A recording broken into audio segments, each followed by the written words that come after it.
Hello, everybody. Welcome to week 2 of the course. I hope everybody is doing well. First off, I wanted to say that I really enjoyed your introductions. I appreciate you guys taking the time to do that. It's always good to be able to put a face with a name and to learn a little bit about where you're coming from.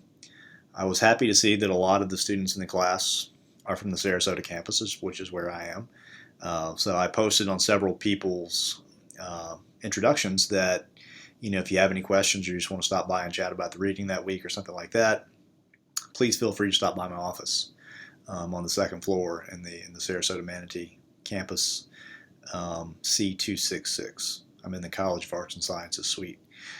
A lot of people from business, which is cool.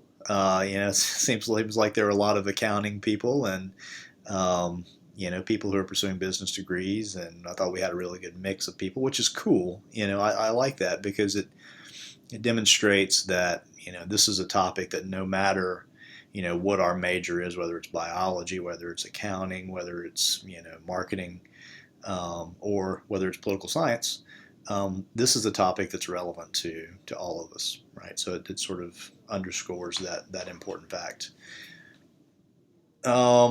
Let's see, what else did I want to say from the introductions? I think that's about it. I really enjoyed them. So once again, thank you guys for doing that. Okay, announcements real quick. So we have our first discussion this week. So you guys will be doing that in discussion groups, which if you go to our Canvas page, you go to the People tab, then in the top, I believe it's the top right-hand corner, there's a little button, Groups. If you click on that, it should show the different groups, and you should be able to find out what group you're in. And then when it comes time to actually participate in the discussion, your group will be available to participate in. So please participate in your assigned groups. If you guys have any trouble finding your groups, just let me know. Shoot me an email, and I'll respond to that. I will post the discussion sometime tomorrow afternoon, and just sort of as a recap of the procedure. To get full credit, you need to respond to my post within 24 hours and respond to a classmate by Sunday. This week we're reading Article 2 of the Constitution as the assigned reading, but that's very short. There are only a few sections to that. So I posted on Canvas. I want you guys to also take a look at the presidential amendments that the amendments in the Constitution that address the presidency, which are also very short. There are only 4 of them. There's the 12th, the 20th, the 22nd, and the 25th.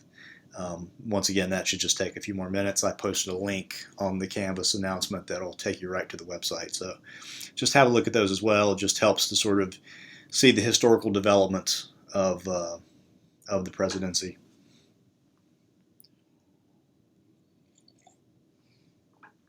So really that's it. I mean, this is it's a short video because really all we have to talk about are the introductions from last week. Normally I will take this time to sort of address some of the debates and the questions that come up in the discussion. Like next week I'll be talking about presidential authority, right? Because that's what we're looking at this week. We hear all these stories, Donald Trump accusing Ted Cruz of not being viable to be the president because he was born in Canada. Well, we'll look at the second article. Article 2 of the Constitution addresses that question directly. So after you guys read Article 2 of the Constitution, you can have your own answer to that particular question, the way that what you think the Constitution says about that. We're going to figure out what the explicit powers that are given to the president are in the Constitution. We hear a lot of people talk about, how the president these days has too much power. How does the president have the authority to make executive orders, right? We hear all this about executive action, executive orders. Well, we're going to look into the Constitution and actually find what gives the president the authority to make executive orders and to take executive action.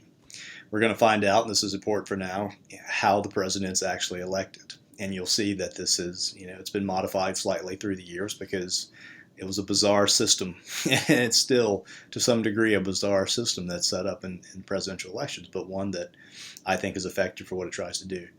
So we're going to talk about that as well. We're going to be reading that. So this just, if you want to know these questions, you got to go to the source first, right? And the source of all these questions in the United States is the U.S. Constitution. So we're going to start with the Constitution. We're going to see what authorities, how the president's elected, you know, um, term limits, all these sorts of things, right? So, what are the president's major duties? Appointment, pardoning, all those sorts of things. So, okay, that's it. I'm sort of rambling at this point. That's all we've got for this week, just to sort of set the table for what we're looking at. Make sure to find your discussion group and participate in the discussion tomorrow, and you'll see me on the discussion boards. Have a